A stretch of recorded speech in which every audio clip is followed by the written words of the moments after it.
ఉల్లిపాయల బిజినెస్లో నెంబర్ 1 ఎలా అవ్వాలో అని రాసిన ఆ బుక్ని ఆపండి. ఇంతవరకు పబ్లిష్ అయిన బుక్స్ అన్నిటినీ తగలబెట్టండి. అలాగే ఆ బుక్లోని ఉల్లి వ్యాపారి రాజేష్ని వెంటనే అరెస్టు చేయండి. అతని ఉల్లి వ్యాపార సీక్రెట్లు అందరికీ తెలిస్తే దేశంలో ఉల్లి సంక్షోభం రావచ్చు. ఈ ఆర్డర్ని వెంటనే పాస్ చేయండి. ఈ ఉల్లి రాజేష్ గురించి రాసింది నేనే, కానీ అతని నేను ఎప్పుడూ చూడలేదు. కానీ అతని ఉల్లి సామ్రాజ్యం గురించి విన్నాను. చూడడానికి బుల్లి సామ్రాజ్యంలా కనిపించిన ఆ ఉల్లి సామ్రాజ్యం చాలా పెద్దది. ప్రజలందరూ అతన్ని ఉల్లి భాయ్ అని ముద్దుగా పిలుచుకుంటారు. అవి ఉల్లి భాయ్ మొట్టమొదటిసారిగా హైదరాబాద్లో అడుగుపెట్టిన రోజులు.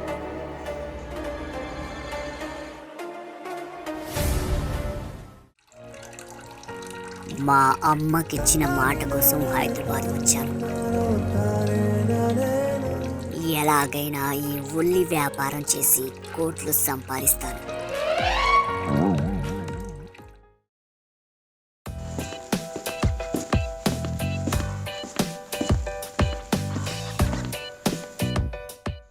చెప్ బాబు, ఏం కావాలి? బాబు నై ఉల్లి భాయ్ బోలో. ఉల్లిపాయ అంత లేవు, నువ్వు ఉల్లిపాయ అంటరా? ఈ ఉల్లి భాయ్నే ఎక్కిరిస్తావా అంటూ రాజేష్ తన పక్కనే ఉన్న రాడ్తో షాప్ ఓనర్ని కొట్టి షాపులో ఉన్న ఉల్లిపాయలన్నీ దొంగిలిస్తాడు.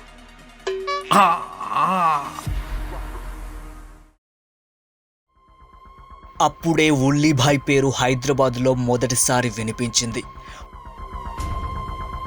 Powerful people comes from powerful places. మెల్లమెల్లగా ఉల్లిభాయ్ పేరు కరోనాలా హైదరాబాద్ అంతా వ్యాపించింది.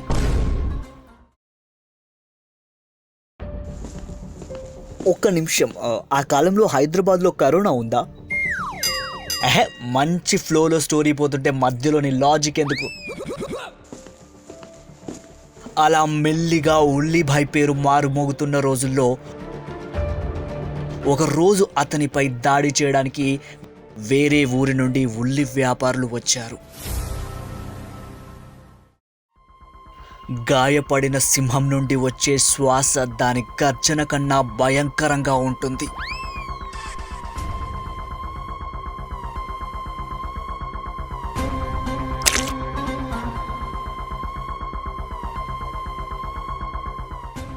If you are silly, I am ఉల్లి. మెల్లిగా ఉల్లిభాయ్ ఆకృత్యాలు పెరిగిపోయాయి. ఎంతలా అంటే కిలో రూపాయి ఉన్న ఉల్లిపాయ ధర ఒక్కసారిగా 100 రూపాయలను తాకింది. సరిగ్గా అదే సమయంలో బెంగుళూరులో ఉల్లి తోటల యజమాని జెల్లీని చంపాలని ఉల్లిభాయ్కి పిలుపు వస్తుంది. ఇక్కడి తన వ్యాపారాలన్నీ తన అనుచరులకు అప్పగించి ఉల్లిభాయ్ బెంగుళూరు వెళ్తాడు.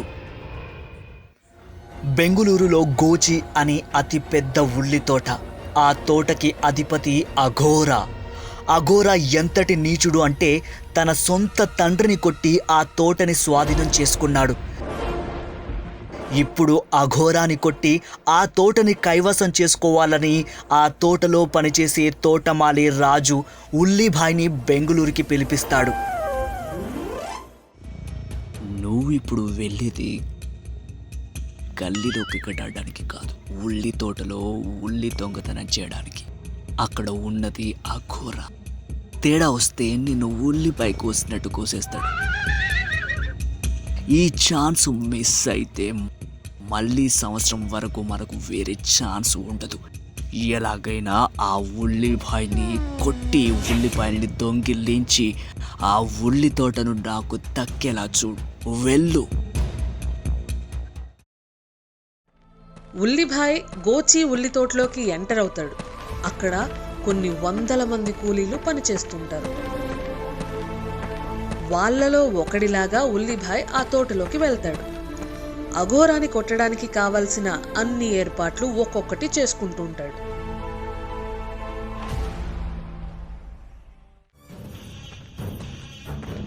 అలా కొన్ని రోజుల తర్వాత సంక్రాంతి రానే వస్తుంది. అఘోరా ఉల్లి తోటకి వస్తాడు.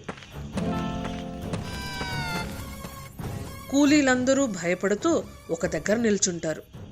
చుట్టూ 100 మంది బలగంతో అఘోరా తోటలోకి వస్తాడు.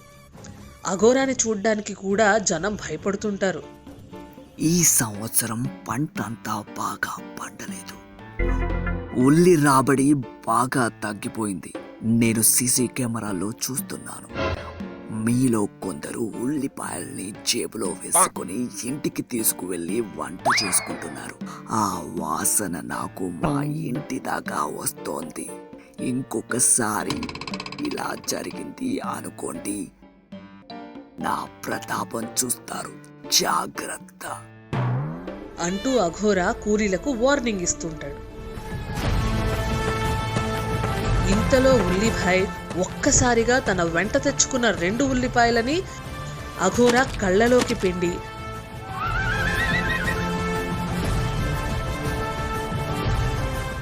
అఘోరా చేత సంతకం పెట్టించుకుని ఆ ఉల్లి తోటంతా రాజు పేరు మీదకు వచ్చేటట్టు చూస్తాడు.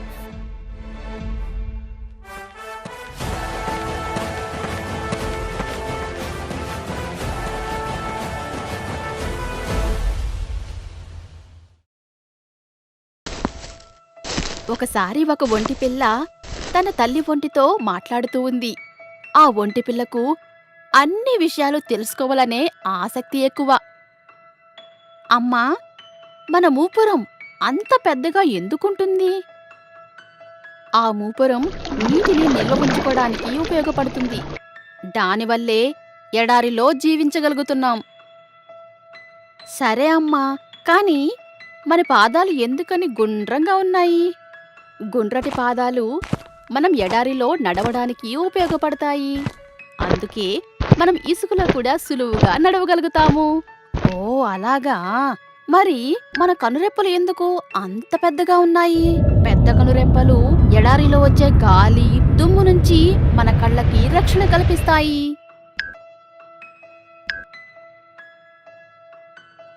మరి అమ్మా, మన దగ్గర నీళ్లు దాచుకోవడానికి మూపురం ఉంది. ఎడారిలో సులువుగా నడవడానికి గుండ్రటి పాదాలున్నాయి.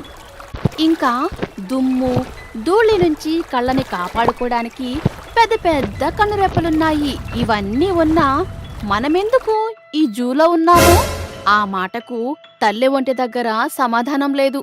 ఈ కథలో నీతేంటి అంటే, మీరు సరైన స్థలంలో లేకపోతే మీ సామర్థ్యానికి, శ్రమకు విలువ ఉండదు.